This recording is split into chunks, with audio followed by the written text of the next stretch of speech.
तो सर होता यह है कि अगर एक जोक बहुत ही अच्छे से लिखा है हमने और हमें एक्सपेक्ट है कि वहां पे लाफ आ रहा है, और राइट। जब परफॉर्म करते हैं तब वो परफॉर्म नहीं करता है, तो उसकी वजह से मतलब वो तब थिंकिंग ऐसी हो जाती है कि अब आगे का भी सेट नहीं चलेगा, तो उसकी एक एक मोमेंट की वजह से पूरा आगे का बिखर जाता है थोड़ा। Let's say if you are gone on stage with 15 jokes और पहले दो जोक ही नहीं चले, तो फिर तीसरे जोक से अपन गिव अप मार देते हैं कि हटा सावन की घटा नहीं करना है, बाकी का भी उतरते हैं, घर चलते हैं, है ना।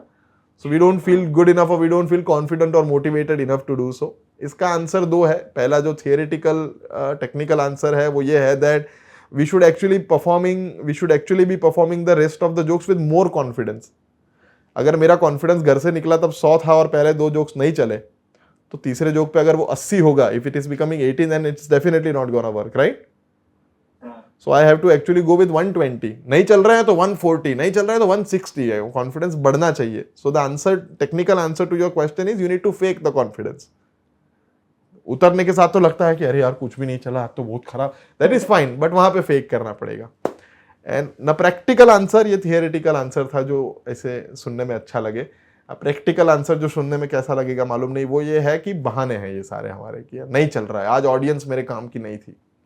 Today you know the microphone was not working really well, maybe I could not relate to the audience. अरे यार ऑडियंस में वो परफॉर्मर्स भी बैठे थे ना, वो लोग नहीं हंस रहे थे। यार ये तुम बस्किंग करके लाया था ना, इसलिए ये ऑडियंस नहीं हंसी। ये फ्री की ऑडियंस है ना, इसको कुछ भी सुनाओ नहीं मजा आता है। यानी ये सारे बहाने।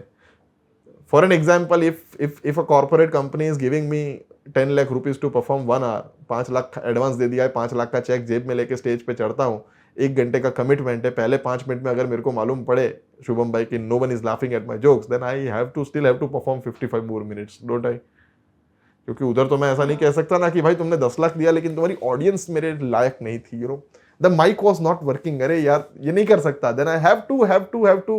और ऐसा भी नहीं है कि करके निकल जाओ, do anything and just go. I have to make them laugh anyhow, कुछ भी करो। I have to change my tone, change my voice, maybe change the set, maybe need to add crowd work if I'm not doing, if doing, stop doing. I need to work body language if it's not happening. मेरे पास जितनी कलाएं हैं सारी मुझे वहां पे बाहर लाके I have to somehow make them laugh. And frankly जब हम उस चीज पे उतर आते हैं ना, that I will anyhow make them laugh, तो हंसती है ऑडियंस।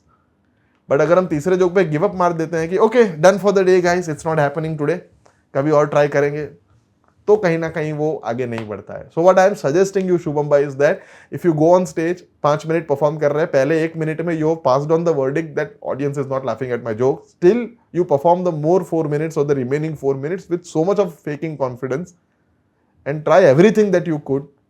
आखिरी 15 सेकंड में अगर हंस जाएगी ना, तो उस दिन रात को नींद बहुत आएगी कि यार मैंने कैसे भी करके हंसा के दिखाया। So we do not need to be a comedian who is making them laugh when everything is good. A good comedian is someone who is making them laugh when nothing is good. जब mic भी खराब है, audience भी खराब है, या नहीं हंस रही है, खराब तो नहीं होती ऑडियंस कभी, नहीं हंस रही है, मूड में नहीं है, 4 पैक डाउन है, बीच में से लोग भी जा रहे हैं, हाथ में खाने का प्लेट भी है, एमसी पीछे से माइक ऑन करके बैठा है, वो ऑफ करना भूल गया है, इधर लाइट बंद है, एसी नहीं चल रहा है, उस दिन जो कॉमेडियन चल गया ना, तो उसे हम एक्सपीरियंस कॉमिक कहेंगे, या उसे हम ऑलराउंडर कॉमिक कहेंगे।